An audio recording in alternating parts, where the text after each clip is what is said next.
Alhamdulillahirabbil alamin wassalatu wassalamu ala asrofil anbiya'i wal mursalin wa ala alihi wa sahbihi ajma'in. Qala rabbi shrah li sadri wa yassir li amri wa hlul 'uqdatam min lisani yafqahu qawli. Terhormat Bapak Kepala Sekolah Bapak Erwani SPDSD, yang terhormat calon guru penggerak angkatan 10 Kabupaten Lombok Selatan yaitu Ibu Jumariah SPD, dan yang terhormat Bapak Guru UPT SD Negeri Sumberini.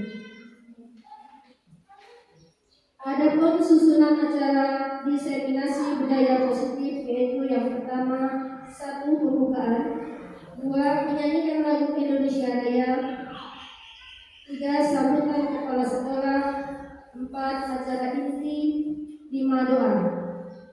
Untuk menginjak acara yang pertama, marilah kita buka acara ini dengan bacaan basmalah bersama-sama. Bismillahirrahmanirrahim. Acara yang kedua yaitu menyanyikan lagu Indonesia Raya. Hadirin dimohon berdiri.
Bismillahirrahmanirrahim. Assalamualaikum warahmatullahi wabarakatuh. Alhamdulillah wa syukurillah, la haula wala quwwata illa billah. Rabbi sirri wa yassir li amri wa hlul 'uqdatam min lisani yafqahu qawli. Yang kami hormati Ibu calon guru penggerak angkatan 10 Kabupaten Lombok Selatan, yaitu Ibu Jumariah. Yang kami hormati Bapak Ibu guru beserta staf tenaga pendidikan OPT Sumberini.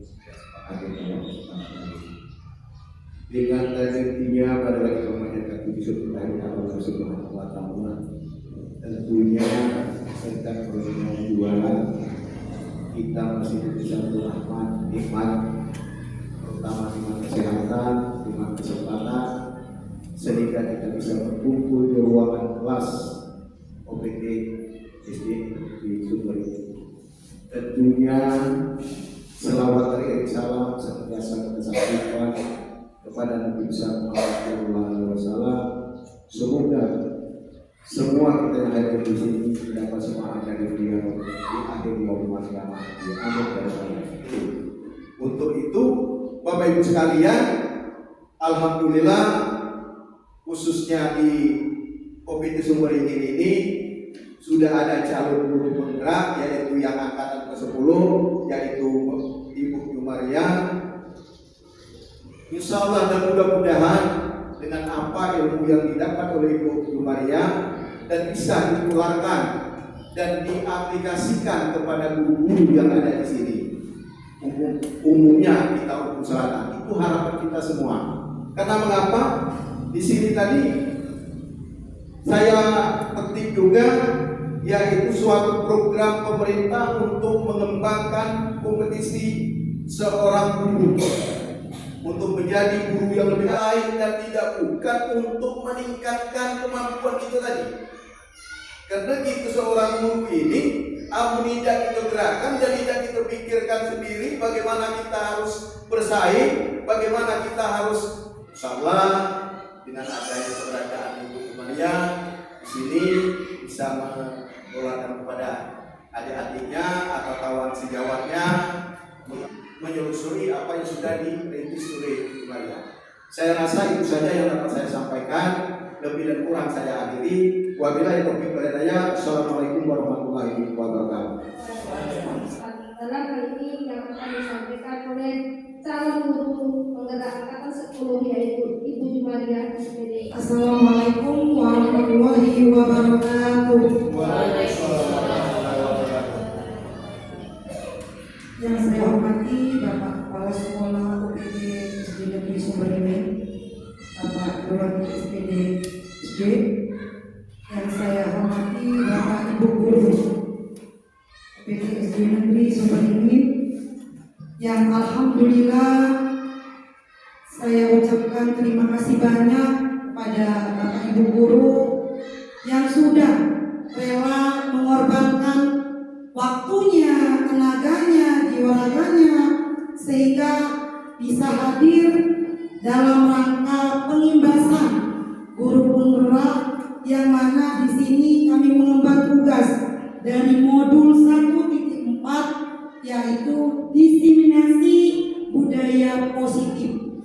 Calon guru penggerak yaitu saya Jumaria SPD, Senin 27 Mei 2004. Nah, Bapak Ibu sekalian, di sini sebelum masuk ke materi pemahaman dan penerapan pengalaman budaya positif. Nah, tadi sudah kepala sekolah mengatakan bahwa budaya itu adalah sekarya. Itu menurut Bapak kepala sekolah. Nah, sekarang saya ingin Bapak Ibu guru itu mempunyai pendapat. Pertanyaan pemantik saya, budaya itu apa, Bapak Ibu? Ada yang bisa? Budaya itu apa? Budaya adalah suatu kebiasaan yang dilakukan dalam hidup kita, baik dalam lingkungan, dalam sekolah.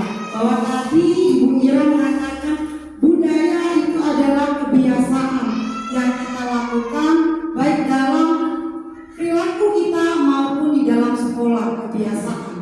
Ya, contohnya itu adalah kebiasaan itu sekolah kita, yaitu budaya. Nah, di sini positifnya itu apa? Ada yang tahu positif itu apa? Ya, Bu Mari, silakan.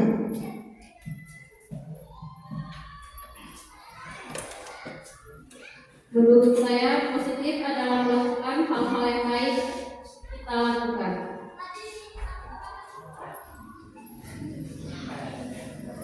Ya, baik. Bahwa positif itu adalah hal-hal yang baik. Nah, di sini Bapak Ibu, setelah saya mengikuti pendidikan guru penggerak, bahwa begitu banyak yang selama ini saya lakukan sebagai seorang guru, itu banyak belajar bahwa budaya yang selama ini ada peraturan yang mengikat siswa, ternyata sedikit demi sedikit kita harus merubah mindset kita, bagaimana kita membudayakan siswa itu supaya dia berpihak kepada murid. Nah, di sini nanti kita belajar bagaimana belajar itu yang berpihak pada murid. Karena itu tadi kata Bapak sekolah bahwa program Yang merdeka itu seperti apa? Apakah gurunya ikut merdeka? Apakah siswanya merdeka tidak belajar? Nah, di sini nanti akan kita bahas tema-temanya. Ya, bagaimana kita belajar berpihak kepada murid itu. Budaya positif itu tadi adalah kebiasaan hal-hal baik yang kita lakukan. Contohnya yaitu adalah keyakinan untuk berubah diri kita dari hal yang buruk menjadi yang lebih baik.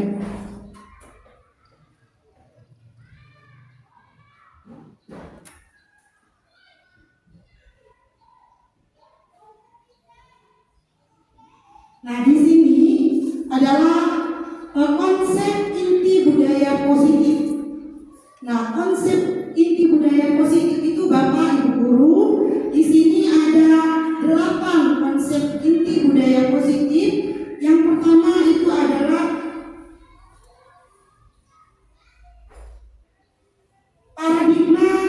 perubahan paradigma belajar, kemudian disiplin positif, kemudian ada nilai-nilai kebajikan, kemudian motivasi perilaku manusia, kemudian keyakinan kelas, kebutuhan dasar, kemudian posisi kontrol, kemudian ada segitiga restitusi. Nah, di dalam penerapan budaya positif di sekolah, kita harus paham dulu 8 komponen ini. Bagaimana kita menghadapi seorang siswa yang ketika dia belajarnya mungkin Bapak Ibu guru di dalam kelas sering menemukan siswa yang susah diatur, ya. Nah, bagaimana di situ ada perubahan paradigma belajar. Nah, di sini perubahan paradigma belajar ini, ya, berarti kita harus sesuai dengan kodrat zaman dan kodrat alam. Nah, Bapak Ibu, saya tanya, kalau zaman kita sekolah dulu belajar itu berpusat kepada guru atau berpusat kepada murid? Apa dah? Iya, kalau zaman saya atau zamannya Bapak Ibu itu berpusatnya kepada guru. Ya, zaman dulu. Nah, jadi kita ada perubahan paradigma belajar bahwa di zaman ini tidak bisa anak itu disamakan dengan kita dulu. Belajarnya berpusat kepada guru. Sekarang anak-anak itu lebih berkembang, butuh kebebasan, butuh kesenangan, ya, butuh kasih sayang. Jadi yang berpihak itu adalah kepadamu murid. Apa yang berpihak kepada murid? Yaitu pembentukan karakter murid. Ya, kita harus tahu minat dan bakatnya murid. Nah, Bapak Ibu guru, setelah saya belajar di dalam pendidikan guru penggerak, sudah saya terapkan di kelas 5 waktu itu, saya amati ada siswa yang nggak bisa diatur disiplinnya. Kemudian saya tidak bisa menerapkan pembelajaran itu hanya metode ceramah yang saya lakukan. Biasanya kalau kita dulu kan, kalau sekolah, nah, kamu harus kumpul ya pelajaran ini, awas kalau tidak. Nah, di situ ada penekanan. Nah, di zaman sekarang kita harus tahu kebutuhan anak itu apa.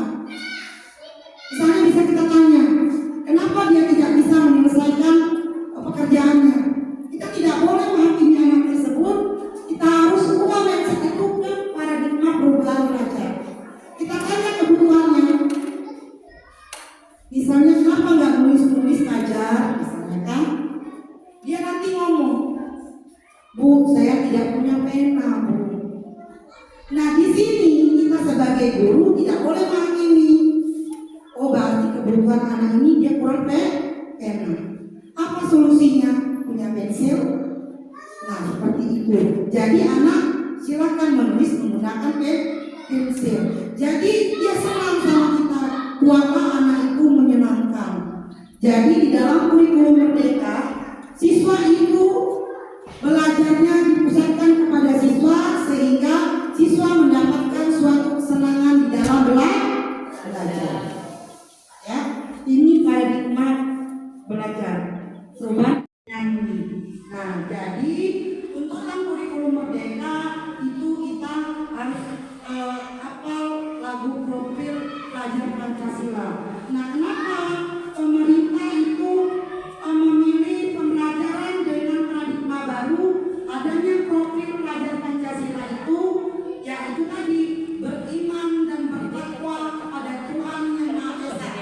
Berarti siswa itu selain dia beriman mempunyai akhlak mulia, kemudian beraneka global. Nah, beraneka global di sini ya, siswa kita atau murid kita itu beraneka ragam. Ada dari latar belakangnya orang Jawa, orang Ogan, orang Semendo, atau orang Batak di sini ada, ya. Jadi menjadi satu kesatuan, yaitu di SD Negeri Sumber ini. Kemudian bergotong royong. Nah, bergotong royong ini dalam artian bukan kita bergotong royong membersihkan sesuatu, Bapak Ibu, tetapi bagaimana bergotong royong, siswa itu kita ajarkan berkolaborasi baik antar temannya dalam menyelesaikan suatu pembelajaran, ya. Kemudian mandiri siswa itu dalam artian dia bukan mandiri dia berangkat sendiri dari sekolah, bukan, tapi bagaimana dia mandiri itu belajarnya dia bisa tidak menyusahkan temannya minta ajarin, tapi dia berusaha merubah dirinya menjadi bisa, ya. Tapi dituntun oleh pamongnya siapa?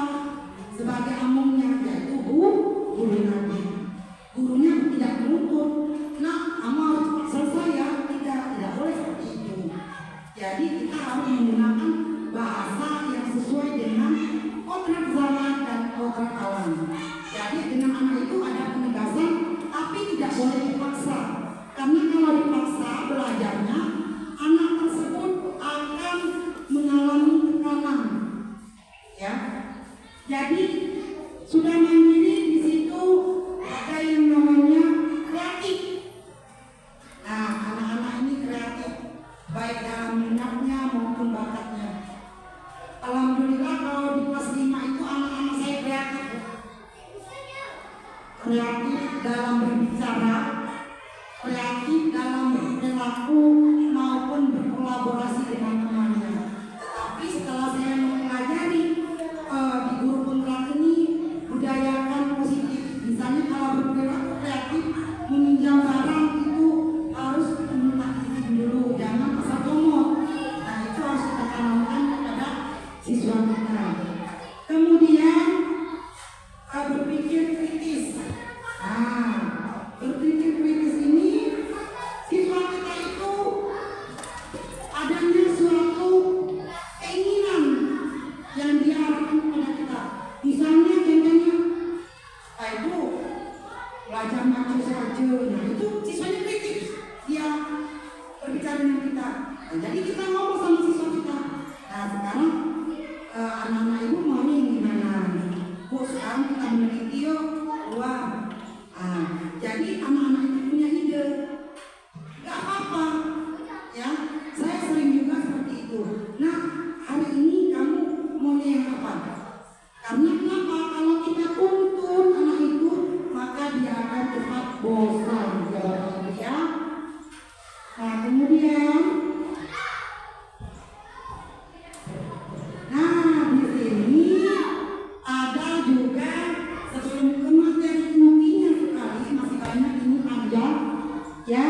Ini ada kegiatan untuk awal kita dalam materi intinya. Cobalah buka. Nah, ya, ini cobalah buka ini adalah pemantik, ya, untuk kita ke materi selanjutnya. Kalau saya membacakan itu terlalu panjang Bapak Ibu, jadi saya kasih contoh di sini. Misalnya di barisan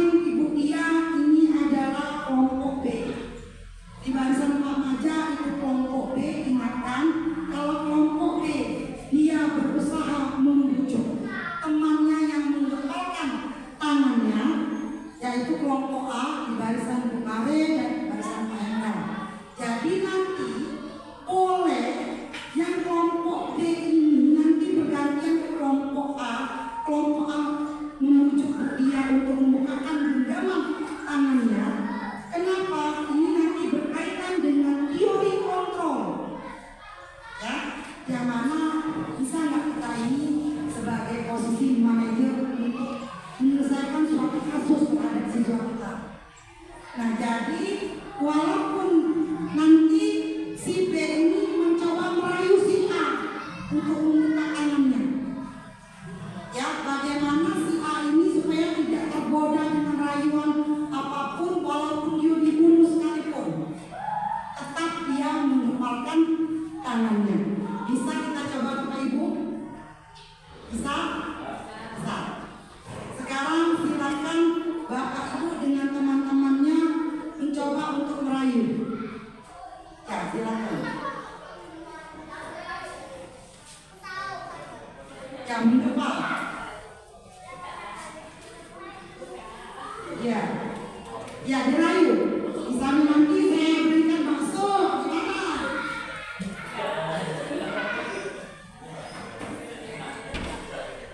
Bapak Made dengan Bapak sekolah sama anak dia.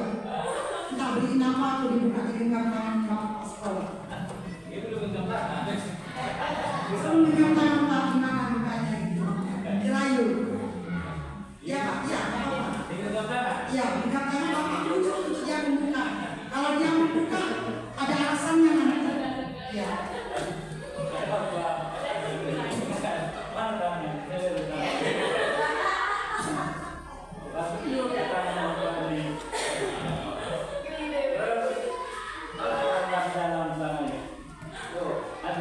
Ya, di dalam genggaman tangan Bapak Ibu itu ada barang berharga yang Bapak Ibu hidungi. Jadi,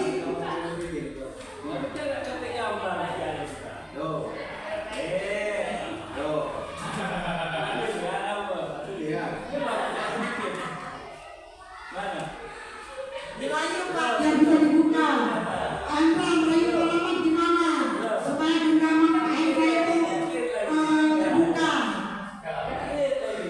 Pasang di mana pasang?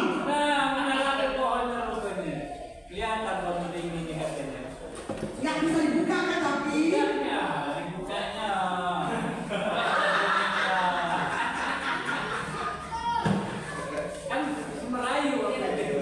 Oke.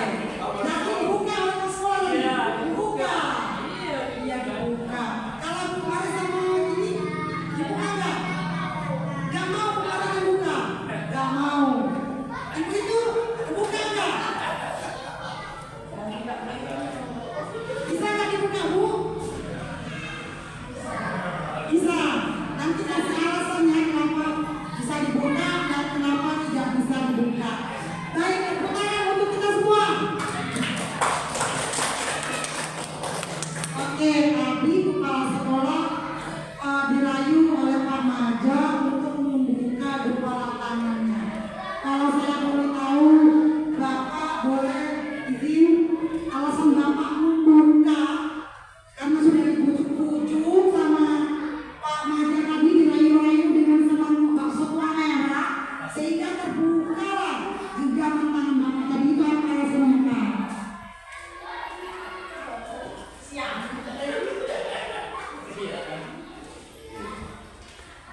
Karena apa yang disampaikan oleh Pak Maria tadi, kata-katanya selalu penasaran.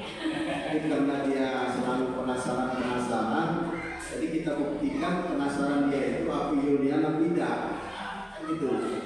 Nah ada kata-kata penasaran. Amun bahasa pelajarnya rasa ingin tahu.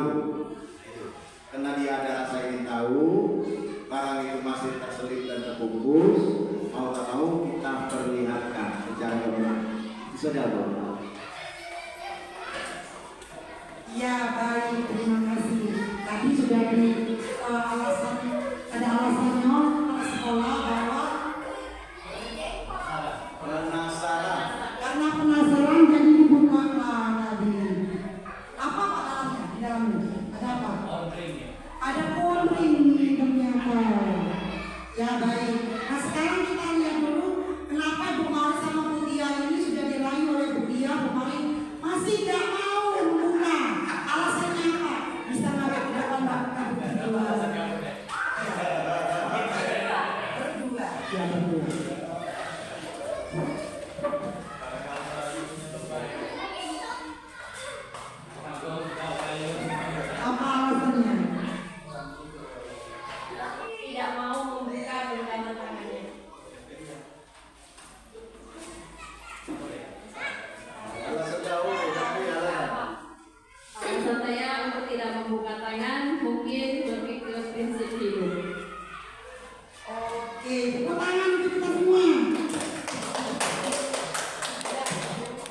Ya, tadi sudah saya lihat bahwa ada kedua alasan.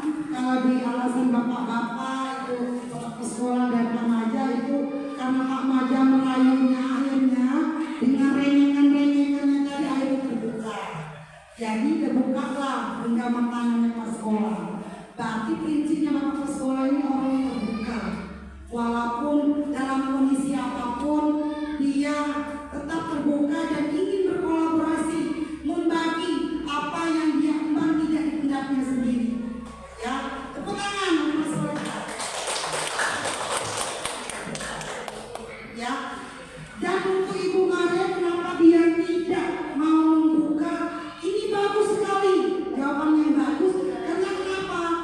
Tidak semuanya hal-hal yang baik yang buruk itu harus kita bukakan kepada orang lain. Kita harus mempunyai prinsip. Jadi kita harus lindungi. Tapi itu adalah mengunci kontrol diri kita supaya kita tidak membuka apa yang kita alami. Itu bagus, ya. Nah di sini ada miskonsepsi tentang teori kontrol. Nah di sini miskonsepsi ini artinya mis itu adalah mencari kesalahan. Berarti di sini salah teori kontrolnya. Ya, di sini ada yang namanya ilustrasi guru mengontrol murid. Ya, bagaimana kita mengontrol murid kita itu untuk lebih baik lagi. Bagaimana? Jadi siswa itu tidak bisa kita tekan. Harus sesuai dengan siswa tersebut maunya apa. Kemudian ilustrasi bahwa penguatan positif, efektif dan bermanfaat. Nah, jadi kita tanamkan yang positif kepada siswa itu.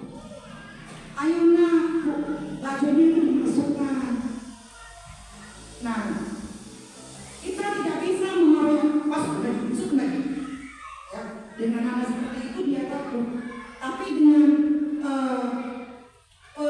pemanfaatan yang positif, kenapa anak itu bajunya selalu dikeluarkan di kepalanya? Setelah kita tanya kita dapat apa? Dan ini kita cari solusi. Pak, baju pun terlalu kecil. Sobek belakangnya udah masuk kandungan. Nak beli tanggung aku lalu kamar. Nah, jadi di sini penguasaan kontrol kita itu berarti anak ini tidak masukkan baju karena bajunya sudah kecilan. Ya, iya belakangnya sobek. Jadi itu alasannya. Jangan kita kejar siswa itu masukkan lagi. Itu sikap yang tidak baik. Ya, jadi siswa itu tekan dengan apa yang kita mau. Jadi sebagai guru kita tidak boleh mau anak ini apa, tetapi dengan kesepakatan bersama. Paham ya Bapak Ibu ya? Kemudian di sini ada ilustrasi bahwa orang dewasa berhak memaksa. Nah Bapak Ibu, kalau saya contohkan ini tidak. Nah kita berpikir sebagai seorang dewasa, orang tua. Kalau dipaksa bermakan tidak kalah ini, saya tidak makan mati yang itu. Nah jadi apa? Kita ingin tahu dulu apa yang dia mau. Ya, seperti itu juga di dalam belajar mengajar. Jadi siswa itu tidak boleh, nah catat buku dari halaman sekian ke halaman sekian. Itu zaman kita dulu ya. Tapi sekarang tidak boleh lagi. Ya, jadi adalah nanti kalau kamu sudah menyelesaikan pelajaran ini, ya ada nilai, mau nggak? Kalau mau, bukan sekarang selesaikan. Jadi ada intonasi pembicaraan dengan anak itu, menyuruhnya dengan kata-kata yang tepat supaya tidak terlihat melangsang. Terasa boleh, dijumpai ya.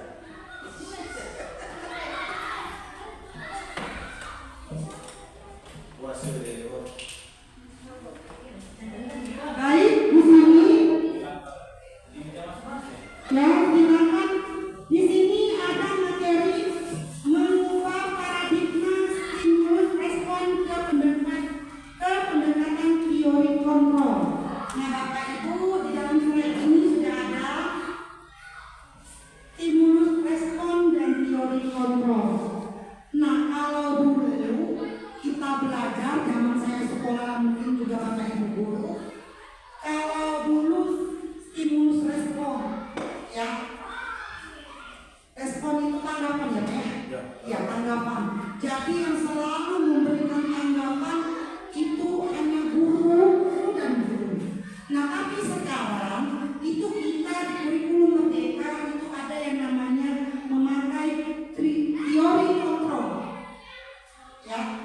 Keyword control ini berarti bagaimana kita mengikuti kehendak anak, kehendak siswa, belajar maunya apa. Jadi ada timbal balik, ada kolaborasi yang baik antara guru dengan siswa tersebut. Di sini kemudian ada disiplin positif, ya. Disiplin disiplin tadi sudah saya jelaskan bahwasanya di sini mengacu kepada disiplin diri yang memiliki tanggung jawab terhadap apa yang dilakukan berdasarkan nilai-nilai yang diyakini. Ini disiplin positif. Sebagai pendidik, tujuan kita adalah menciptakan peserta didik yang memiliki disiplin diri sehingga mereka mengacu kepada nilai-nilai kebajikan yang telah kita sepakati bersama. Datang si Evan masuk ke kelas. Jadi hukuman itu langsung kita tidak sepakat dengan seseorang. Nomor putar 3 kali. Itu adalah bentuk hukuman. Ya. Jadi anak itu tanpa dia setuju, kita sudah kasih dia pusat 5 kali. Nah, itu tidak boleh. Ya. Jadi kita harus ada kesepakatan dulu, yaitu disebut dengan restitusi. Misalnya di sini restitusi adalah suatu tindakan yang membuat murid untuk bisa memperbaiki keadaannya.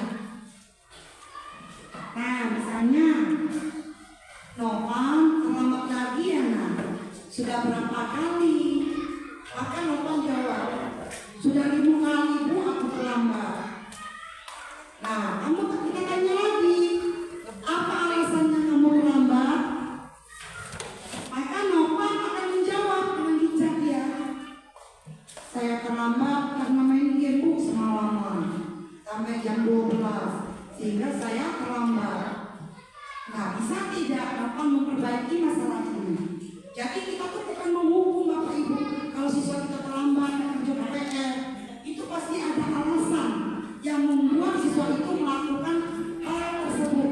Jadi kita mencari solusi, jangan mencari kesalahan atau makin anak didik kita, baik itu anak di rumah maupun yang ada di sekolah.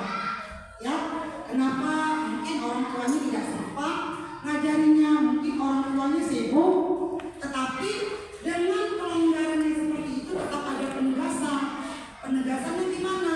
Ada konsekuensi, ada restitusi. Jangan pakai hukuman. Itu adalah orang yang melahirkan kita kan, pasti kita patuh dengan peraturan-peraturan atau keyakinan-keyakinan yang ada di rumah. Tidak masalah dia membantu orang tua, tetapi kan apakah setiap menit, setiap jam itu kita gendong masuk, pasti ada posisinya anak adik itu tidur, dan di posisi kesempatan itulah nanti siswa itu akan mengerjakan tugasnya. Atau dia kita ajak berbicara, Bapak, sedangkan ke sekolah nih nggak tugas, kita tidak boleh mengukurnya, kita hanya boleh di kasur. Nah, sekarang kamu selesaikan dulu tugasnya. Nanti kalau sudah tugasnya selesai, boleh ngangkat hidup lagi dan bisa ikut pelajaran yang selanjutnya. Boleh seperti itu. Itu solusi yang baik. Jadi kita nilai kecil lagi orang zaman ini, nah personal itu tidak boleh kita ngomong itu. Jadi kita sebagai seorang guru harus mencari solusi ataupun penyelesaian dalam masalah yang dihadapi oleh siswa. Atau kita sebagai guru berkunjung ke rumahnya, mengasihkan pemahaman kepada orang tuanya bahwa hak anak itu sekolah wajib belajar selama 12 tahun Bapak Ibu. Ya, sampai dia kelas 12 wajib itu kita turunkan, jangan kita suruh dia iya ya tadi polongannya tadi ini. Tapi karena program pemerintah ini banyak, ada sekolah gratis, buku gratis, beasiswa gratis. Nah, jadi banyak solusi yang kita uangkan, yang kita kasihkan kepada anak didik kita. Karena kenapa anak didik ini adalah generasi emas Bapak Ibu. tahun 2045 nanti. Generasi penerus bangsa Indonesia. Ya.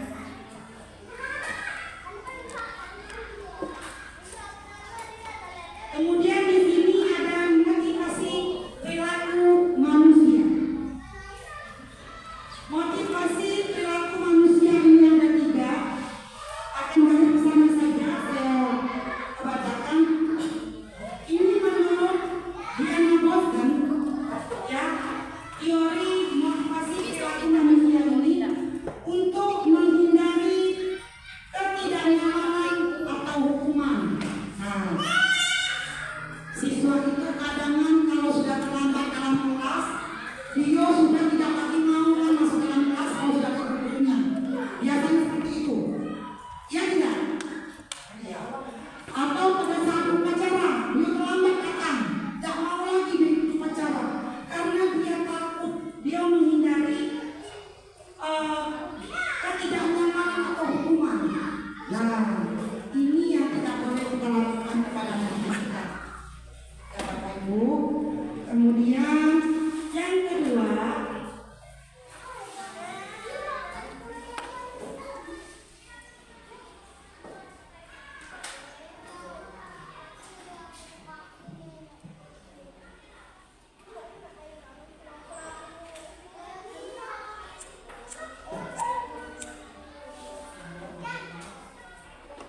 nah di sini ada konsekuensi dan ada restitusi. Ya, di sini tidak, kalau hukuman itu dia tidak terencana, kalau dia konsekuensi itu terencana dan restitusi itu adalah proses menciptakan kondisi baik murid untuk memperbaiki umur TK ini. Kita itu nanti siswa itu selain dituntut kita belajar berpihak kepada murid, siswa itu nanti ada di dalam benaknya itu rindu sekolahnya, kayak rindu kalau tidak sehari dan ketemu sama guru sudah rindu. Anolah Bu dia nih, aku nih tak belajar sama dia misalnya. Nah itu mungkin ada apa dengan Bu dia? Mungkin cara penyampaiannya, solusi yang dilakukannya di dalam belajar itu tepat, ya, sehingga membuat siswa itu tidak bosan. Nah, jadi tergantung dengan cara kita menerapkan pembelajaran, ya. Benar Bu, Bapak ya, kemarin itu baru-baru minggu ini setelah saya mendapatkan modul 1.4, kami itu karena punya satu paket itu ada 1.1, 1.2, 1.3, 1.4. Nah di 1.4 ini saya mulai mengontrol diri saya. Oh, kalau saya menampar siswa itu ternyata saya tidak etis sebagai guru, walaupun saya cuma kesalahan tidak baik. Nah ketika itu saya ubah setelah mendapatkan materi ini Bapak. Saya lakukan sendiri di kelas saya. Anak saya di kelas 5 itu makannya luar biasa. Tapi bukan nakal ya, tidak boleh katakan nakal. Aktif. Baik laki-lakinya, baik perempuannya. Laki-lakinya teman saya dulu di kelas itu dan kelas. Diaturnya subhanallah, tapi dengan teori kontrol, menerapkan segitiga institusi, kemudian konsekuensi, ada 5 kebutuhan dasar murid atau manusia, itu kita terapkan. Nah anak saya ini Cindy, mungkin Bapak Ibu tahu dengan Cindy, itu anaknya dikatakan kurang tapi dia sekolah, ya, tapi dia tidak masuk SMP, tapi anak itu mempunyai keunikan bagi saya. Ketika saya terapkan, anaknya itu proaktif sekali kalau di sekolah, di kelas, tidak marah, tidak balik, tidak balik. Nah jadi solusinya saya nggak marah, saya biarkan. Tapi ketika saya panggil Cindy maunya belajar seperti apa lah? Oh, aku tuh seneng nih kalau dia orang manis tuh. Kawan aku tuh susah tuh seneng. Berarti anak ini mempunyai keinginan melihat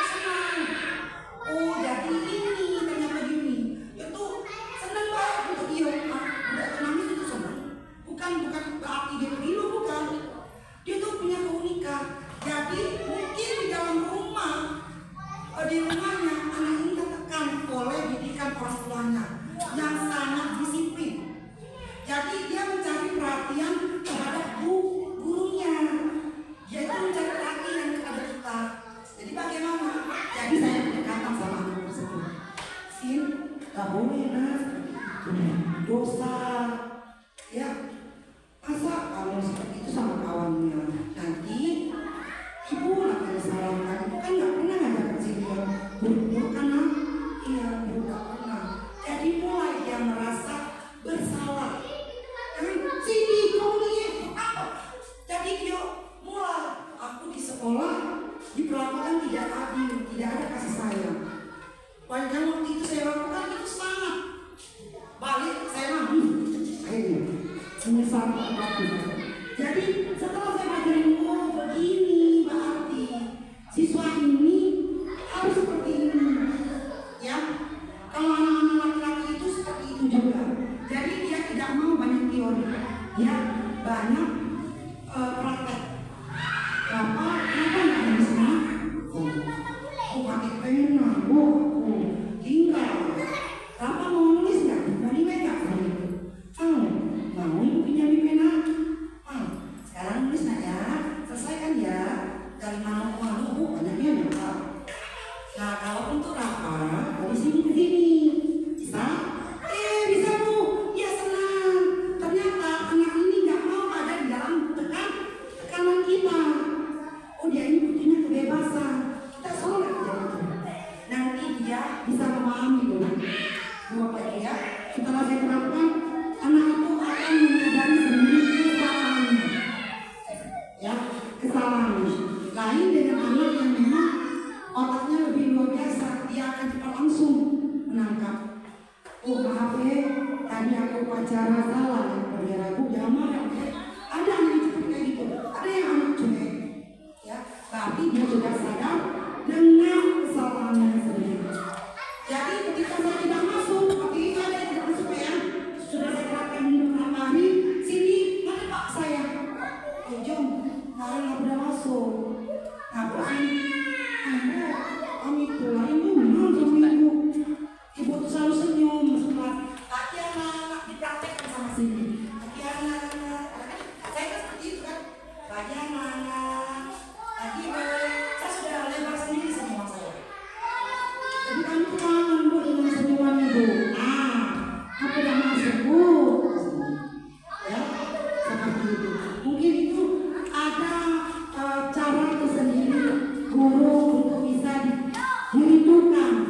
Aku kalau ke sekolah tidak ketemu sama ibu yang cantik ini. Misalnya. Jadi ada motivasi tersendiri oleh anak tersebut.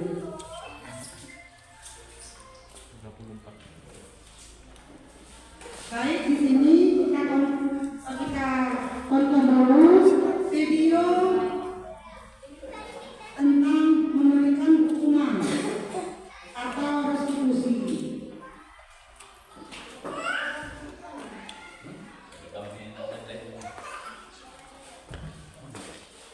Apa ya?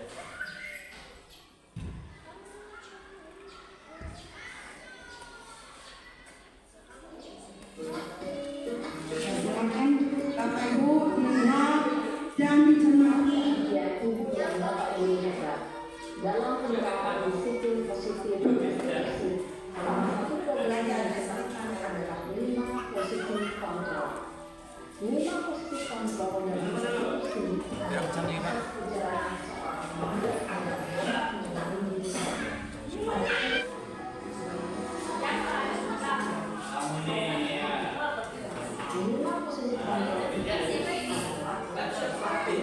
Posisi tertentu, posisi pembuat dasar, 9 posisi teman, 4 posisi atau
Ya Bu.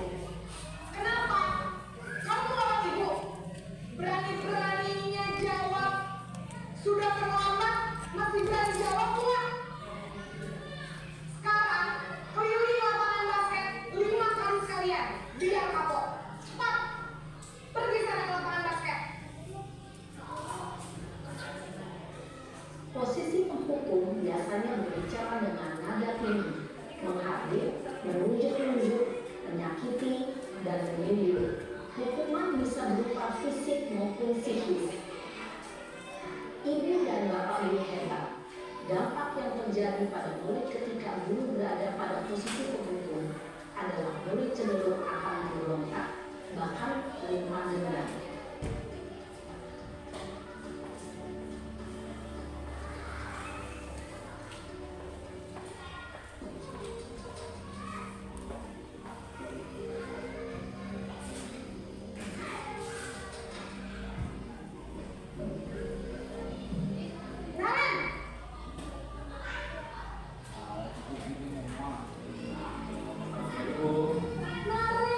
Naren, kamu kenapa terlambat lagi, nak? Ya Tuhan, Naren, kamu senang ya bikin ibu susah ya? Kalau kamu terlambat lagi, nanti ibu yang ketemu masalah.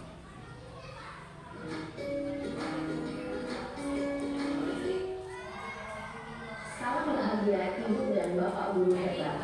Dalam penerapan disiplin positif restitusi, salah satu program yang dikembangkan adalah 5 posisi kontrol. 5 posisi kontrol dalam restitusi adalah proses perjalanan seorang pendidik agar dapat mengenali dirinya. Pada video kali ini, kita akan membahas tentang 5 posisi kontrol yang dikembangkan oleh Diane Dawson dan contoh penerapannya.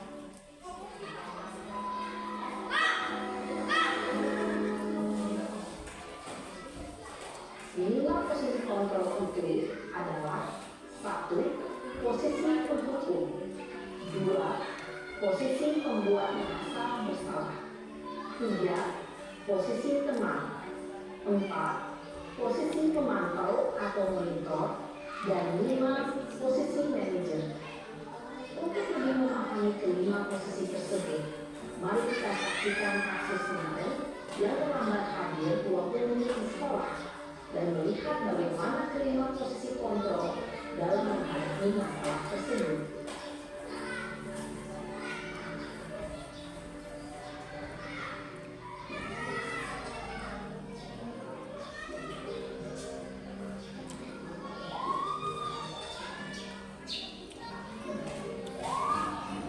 Naren, sini kamu.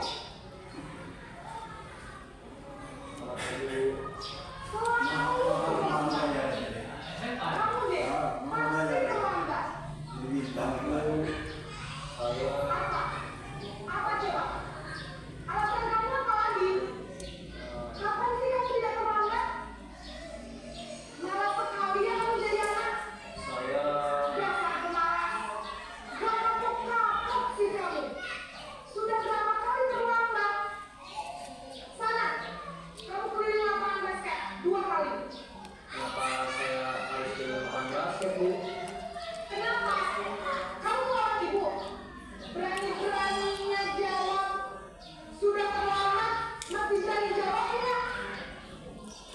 Sekarang, keliling lapangan basket 5 kali sekalian. Biar kapok. Cepat. Pergi sana ke lapangan basket. Posisi penghukum biasanya berbicara dengan nada tinggi, menghadir, menunjuk-nunjuk, menyakiti, dan menyindir. Hukuman bisa berupa fisik maupun psikis. Ibu dan bapak guru hebat. Dampak yang terjadi pada murid ketika itu berada pada posisi penghukum adalah murid cenderung akan memberontak, bahkan menerima denda.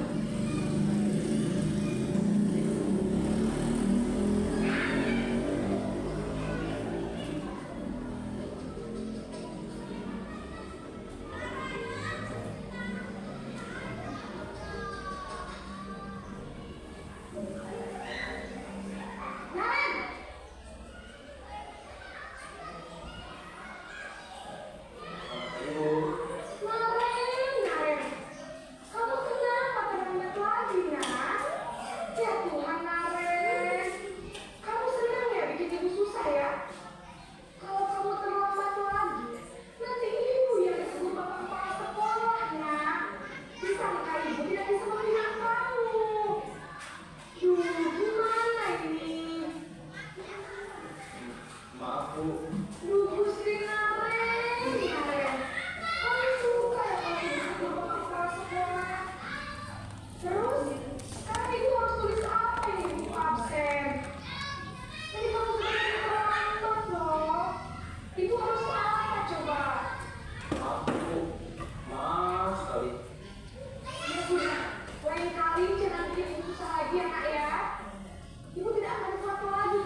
menjadi orang yang gagal, memandang dirinya sendiri, merasa tidak berharga, dan tidak sanggup membahagiakan orang lain.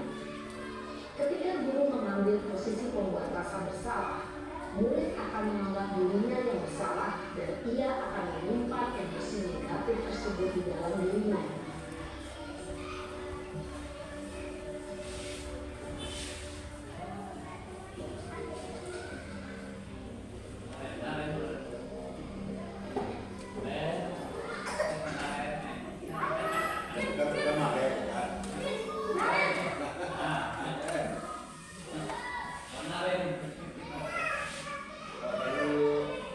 Wah, sudah jam berapa ini, Nak? Selamat lagi ya, sayang.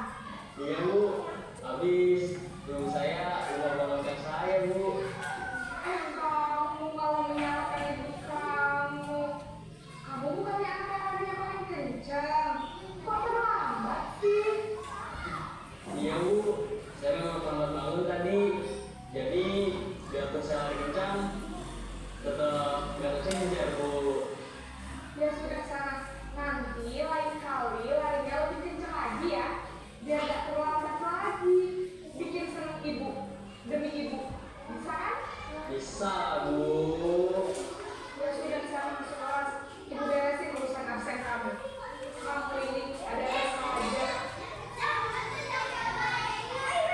Dalam posisi tenang, guru berbicara dengan suara ramah, akrab, cenderung bersinggah-singgah untuk menjaga suasana pesantren.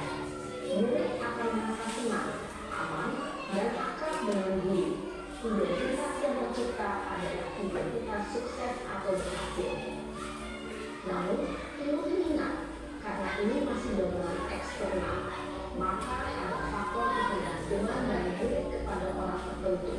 Di sini, guru absennya, sehingga di lain waktu, murid bisa berperilaku baik, namun hanya kepada orang-orang tertentu saja.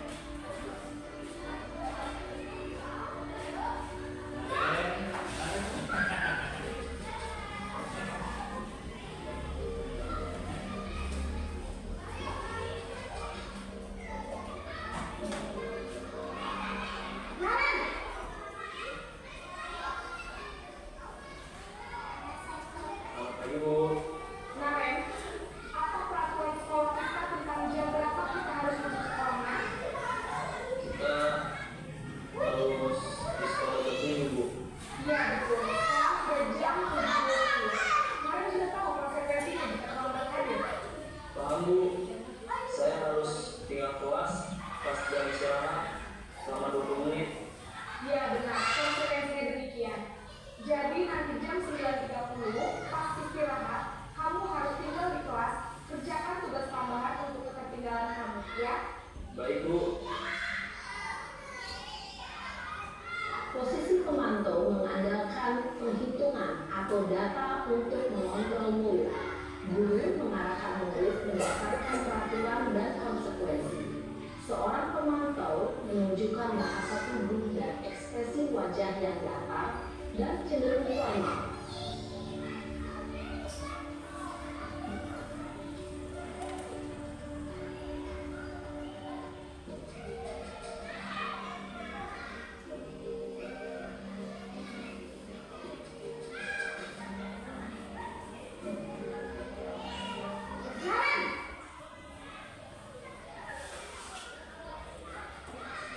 Selamat pagi Bu. Selamat pagi, Naren. Maaf Bu, saya terlambat. Iya, sekolah masuknya jam 7, sekarang sudah jam 7.20. Jadi sekarang bagaimana ini, Naren? Maaf Bu, saya lupa saat saya semalam. Baiklah, menurut kamu, keyakinan sekolah yang mana yang perlu kamu tingkatkan? Menghargai diri sendiri dan orang lain mungkin ya Bu. Setuju. Jadi, apakah Naren meyakini prinsip saling mengurangi tersebut? Iya Bu, saya meyakininya. Apakah Naren bersedia memperbaiki masalah keterlambatan ini? Bersedia Bu. Bagaimana kamu akan memperbaiki masalah keterlambatan ini? Saya akan coba untuk tidak lupa menyetel alarm saya Bu. Baik, kalau Naren lupa menyetel alarm di rumah, ada orang yang kira-kira bisa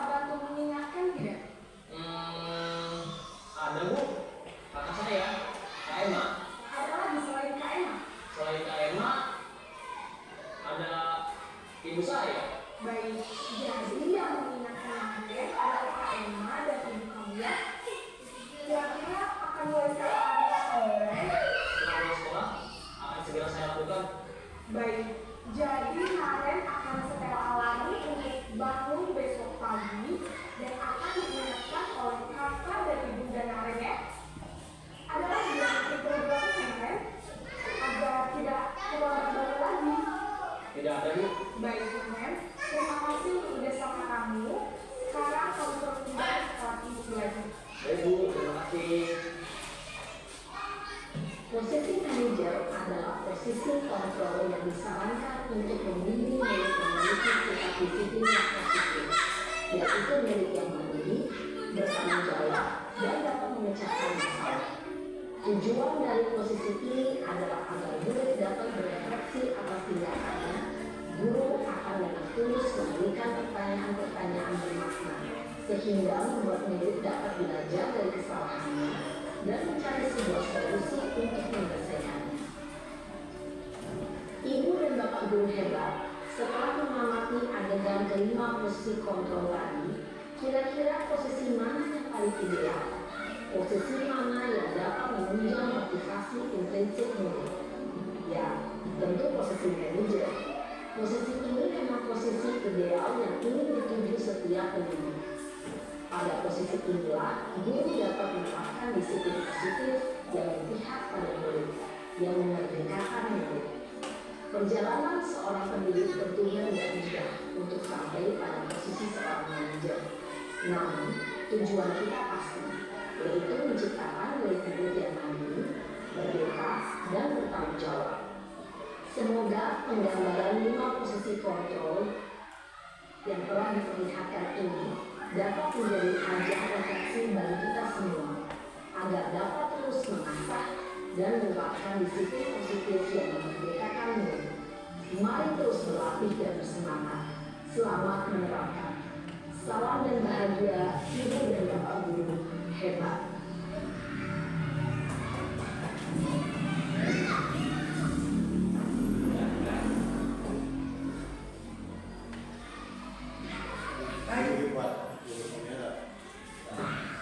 Baik, Ibu dan Bapak Ibu, tadi sudah menyimak dan melihat video yang ditayangkan tadi tentang 5 posisi kontrol terhadap guru. Jadi posisi kontrol terhadap guru yang baik itu adalah sebagai seorang manajer. Semoga kita di UPTS Indonesia ini bisa menjadi seorang manajer. Nah, sekarang kita explain dulu Bapak Ibu ya, supaya tidak ngantuk, karena itu melakukan explain sebentar. Ya. Masih semangat? Bisa tepuk semangat? Bisa. Oke. Sekarang kita tepuk semangat. Tepuk semangat.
Lawan gitu. Kalau panjang itu rapata, ada rapata dalam lawan.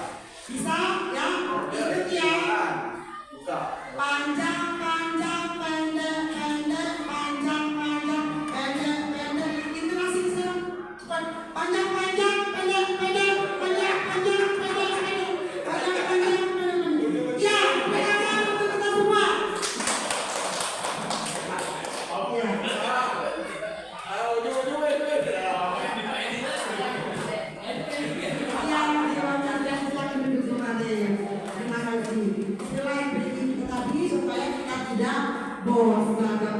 ya. Masih semangat? Masih ya, sama Ibu Julia, masih semangat ya. Nah sekarang tadi anak apa ibu bapak sudah menyaksikan video. Nah sekarang saya mau mengajak bapak ibu untuk jawab pertanyaan ini. Yang mana menurut bapak ibu dari pertanyaan ini? Silakan jawab pernyataan berikut dengan posisi kontrol. Mana yang sedang, yang sering mengucapkan pernyataan-pernyataan yang tersedia. Di sini ada, saya kecewa sekali dengan kamu. Nah, posisi kontrol mana Bapak Ibu? Ada yang bisa jawab? Ya, silakan Bu Dia. Saya kecewa sekali dengan kamu. Ya, posisi kontrolnya penghukum. Ya, saya pegang, kemudian jawabnya penghukum. Coba bapak-bapak, kalau saya kecewa sekali dengan kamu, itu mah posisi yang mana posisi kontrolnya? Bapak-bapak, teman, oke. Kita lihat jawabannya. Iya, berarti membuat merasa bersalah. Ya, saya kecewa sekali dengan kamu. Berarti posisi kontrolnya tadi ada yang jawab hukum, ada yang teman. Berarti yang benar adalah membuat merasa bersalah. Kita bermain lagi dengan posisi kontrol ya pertanyaannya. Yang kedua, ibu kejar aku.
lakukan kalau intensif kita ada dorongan dari luar.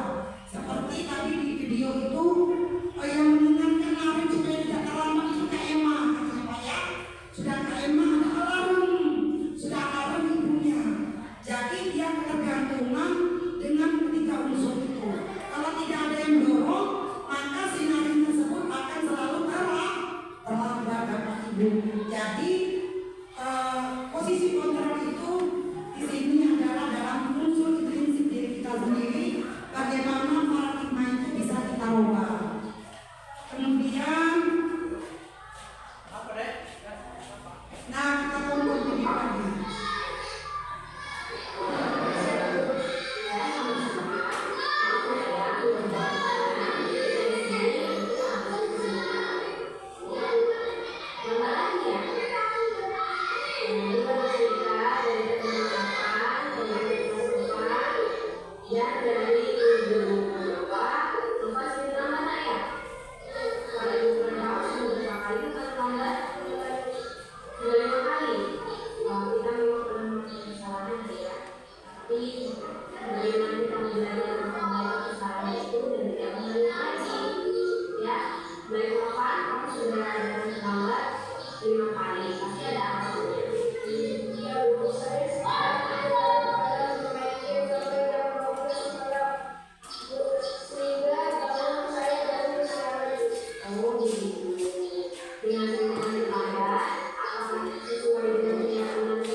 Baik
acara yaitu TPG dari Ibu Jumaria SPD penerapan dimensi budaya positif. Alhamdulillahirobbilalamin wa ala Mustafa Muhammad sallallahu alaihi wasallam wa ala alihi wa sahbihi sabillahul fatihah wa billahi minasyaitonir rajim. Bismillahirrahmanirrahim. Ar-Rahmanir-Rahim maliki yaumiddin iyyaka na'budu wa iyyaka nasta'in ihdinas siratal mustaqim siratal ladzina an'amta 'alaihim ghairil maghdubi 'alaihim waladdallin. A'udzu billahi minasyaitonir rajim. Bismillahirrahmanirrahim.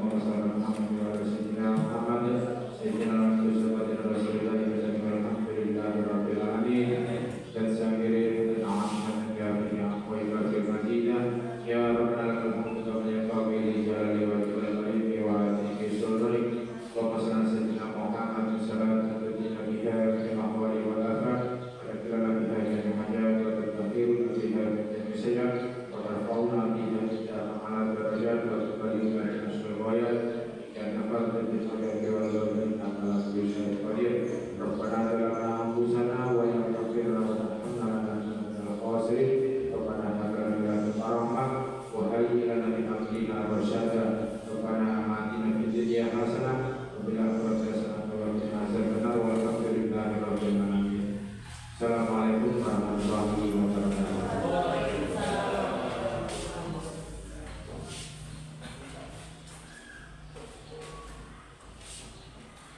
Acara yang keenam yaitu menutup, marilah kita tutup dengan bacaan anggaran bersama-sama. Alhamdulillahirabbil alamin. Sudah tadi sekian dari saya. Semoga apa yang disampaikan oleh kepala sekalian UPD bermanfaat bagi guru UPD SD Sumber ini. Dan saya sebagai kepala acara akan saya tutup dengan bacaan Assalamualaikum warahmatullahi wabarakatuh.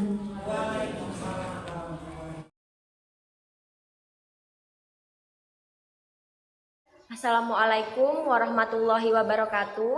Perkenalkan, nama saya Diah Puspahaini SPD, rekan sejawat dari Ibu Jumariah.